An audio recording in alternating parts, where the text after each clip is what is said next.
So that was all the stuff that I needed to tell you. Now I get to introduce the first speaker. One of the things I really enjoy about these events is I get to bring mainlanders down to Tassie and show them all the awesome stuff that's actually happening. So you can imagine my surprise last night when Marcel got in. I started like kind of waxing lyrical about how awesome Tassie is, and he was like, "Yeah, I was born here." I was like, "Ah." So then we just sat in silence. So he is the design lead at Mentally Friendly. He's an incredibly capable digital designer. Mentally Friendly is really near and dear to me because the founders were students of mine a long, long time ago. And the joke I always make is that they didn't pass. I didn't really teach them anything. I just sort of kept them in school and got them to pass because they were already working on really major clients at that time. Marcel has recently won a Good Design Award for design strategy, and he's a wealth of knowledge on change culture. So please put your hands together for Marcel Jacobs.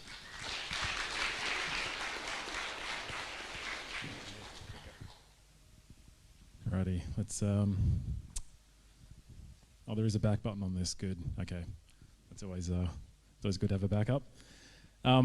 Yeah, so really, my talk, I'll give you a bit of a blurb at the start, is called, there we go, Momentum Through Uncertainty. So I've worked on quite a broad range of things, so not just digital product, but also policy design with government and also organizational design, so looking at sort of behavior change within organizations.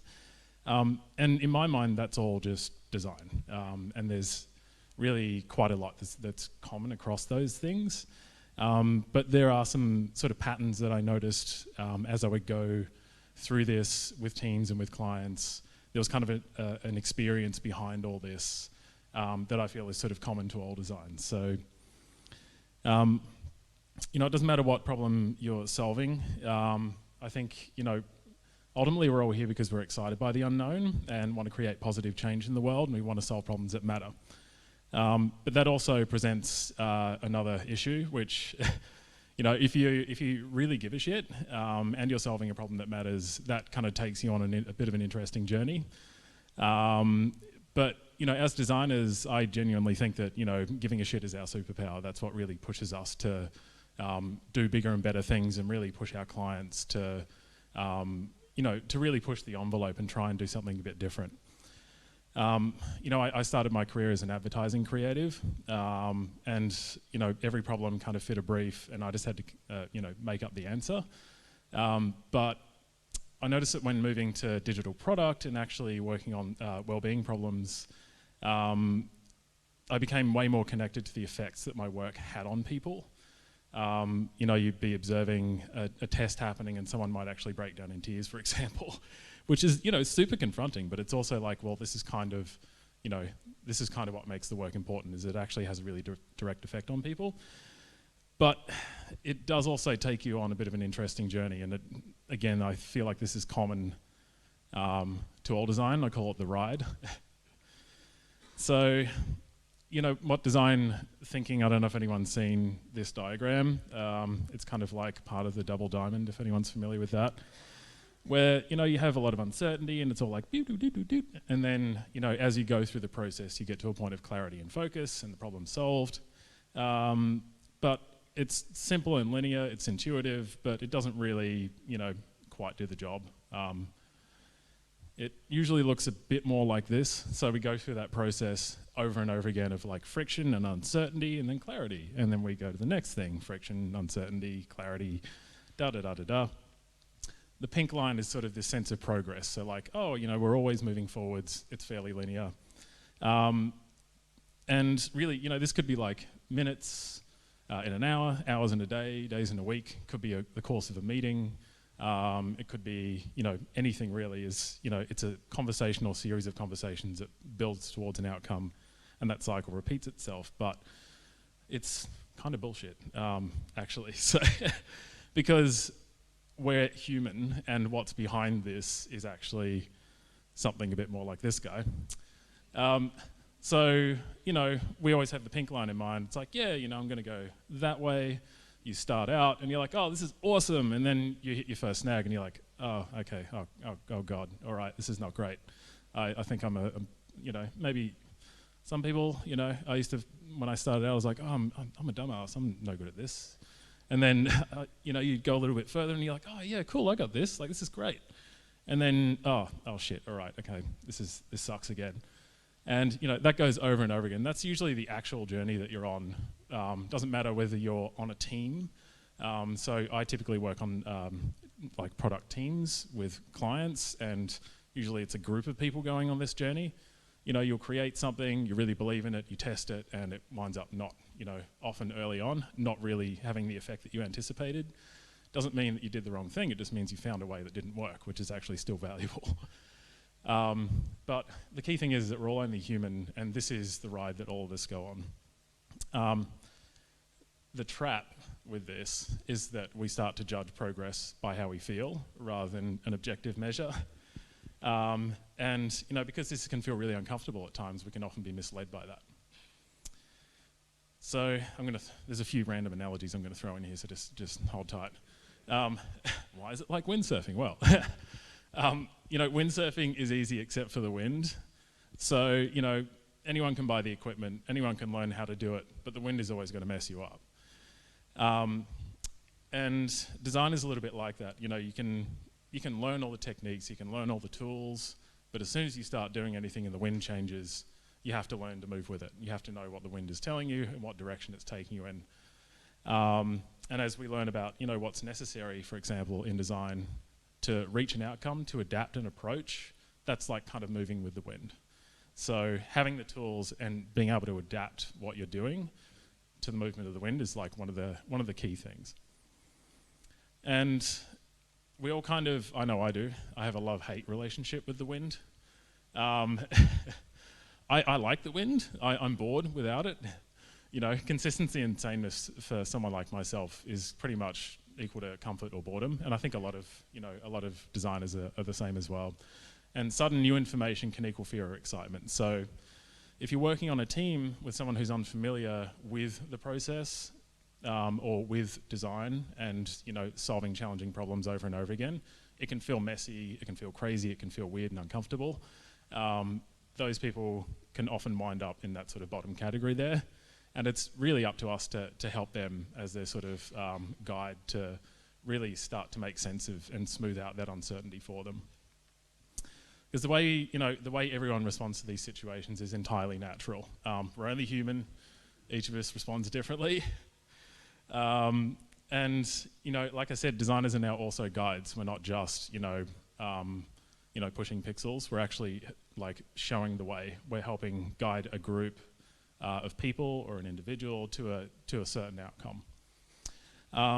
And in this particular picture, which I love, so really like everybody's first time on the roller coaster, you're that little kid who looks like he's about to barf in his mouth. And the big sister is, someone who's maybe a bit more experienced. She's on the ride. She's excited by the ride now, which, she's absolutely loving it. The key thing to remember is the little bro is just, probably a few rides away from being the big sis. But if he stops now, he'll probably be forever scared of that roller coaster.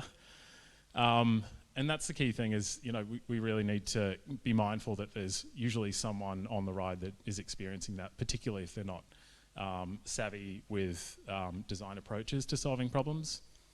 So it's really up to us to sort of help create that comfort and guide them through. So that's, I know what you're thinking, that's cool, so what now? I don't know, yeah. No, just kidding. So really, I kind of had this thought, it's like, all right, well, if things don't have a name, they don't have a shape, and you can't really engage with them, so maybe, if we can use that journey as a framework, we can use that language to start shaping our experience. So, once things have a name, we can see them clearly. Perhaps we could actually start using language to make that experience a bit more tangible and actually describe to people potentially even the sort of thing they're about to embark on. Because, stories told often enough become our reality, so this could, start to be a way to start to control that story. Cool. Oh, hang on. Wow, this thing's really touchy. Highs and lows. Yep, everyone got that. Cool. So really, the lows we experience, if we were to boil it down, is when we're doubtful and uncertain. We have highs when we feel like we're winning, and that's, if you boil it down to that, that's pretty much all that's happening. It doesn't matter if you're designing a logo or if you're designing a policy paper, everyone goes through this. So, lows and highs are just as dangerous. Lows can become inertia. If you get stuck in it, that's going to slow everything down. But highs can also breed complacency. If you feel like, you've had a win and you lose sight of the bigger picture, that can start to really slow things down and make you not really see that there might be another low around the corner. And this is just based on my experience. This is not like an exhaustive list at all. The false certainty low. So this happens a lot of times in product design, especially is, things like plans are only true until you actually execute them, because shit changes. So the second you start doing anything, you'll figure out some way it doesn't work and it feels like everything's now wrong. But being wrong is also progress. Finding the way things don't work is just as important as finding the ways they do. It's about being able to experiment and try new things to start to find ways forward. The analysis paralysis low. So feeling like you don't know enough or too much. This usually happens at the start of a project where there's a heap of research. And clients will often come to us with a pile of research being like, so we did 3 years of research and we still don't have anything. Can you please help us? And they're usually stuck in this. It's like there's something in the middle of all that. There's a way forward, but it just takes someone to really boil it down to brass tacks and find that way forward. And really that is what happens in any sort of situation with this particular low. It's about finding the next way forward rather than going around in circles.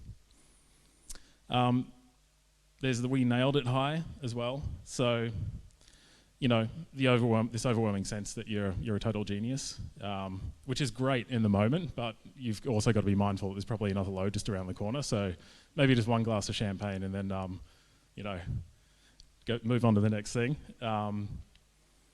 My boss finally gets it high. When someone finally agrees with you, you feel like a genius, but it doesn't necessarily mean you're right as well. It's good to know the difference between being great at selling an idea and actually being good at what you're doing, which is the key thing. Knowing that you're driving something towards like the right outcome versus being really good at selling is really, really crucial.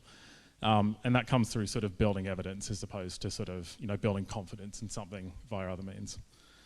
But really, if we strip all that stuff back, it's like there's actually a bit of a pattern behind all this, which is, uncertainty and clarity. The pathway between those is always through learning. So, I learned something, it didn't work. Damn it, all right, uncertainty. All right, so I'm learning a bit more. I feel more confident, clarity, great. Now, the next step you takes you a bit further down that path. And, you might wind up in a low again, but it's just a pattern. It's always about reminding yourself that, the wind, so to speak, always takes you forward. Disconnecting how it feels from progress is the critical thing.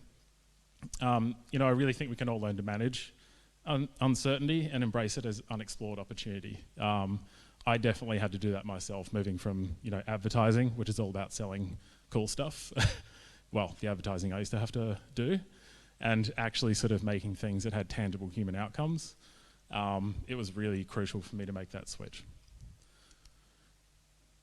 So what have I learned about the road ahead?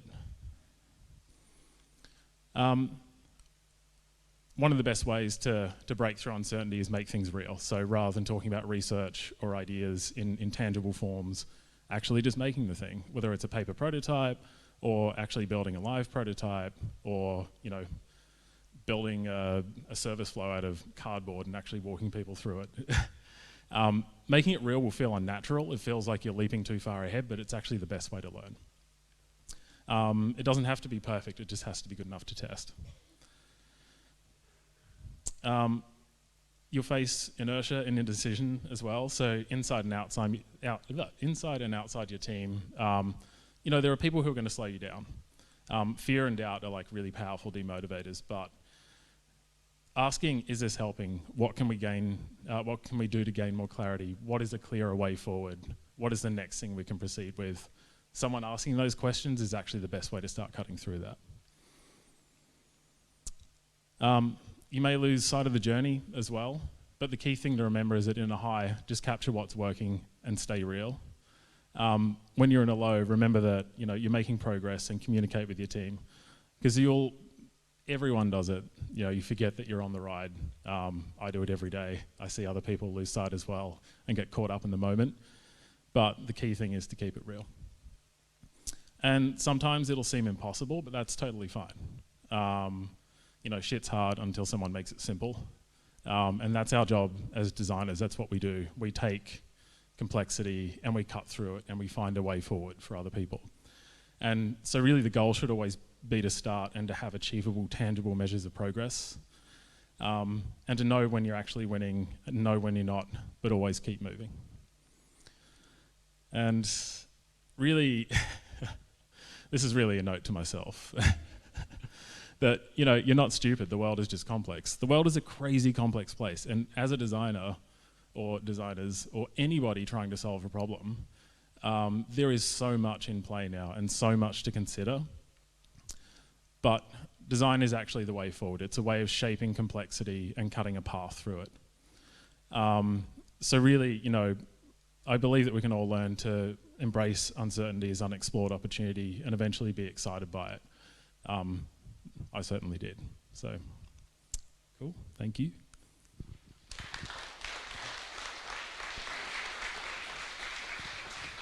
Thank you very much.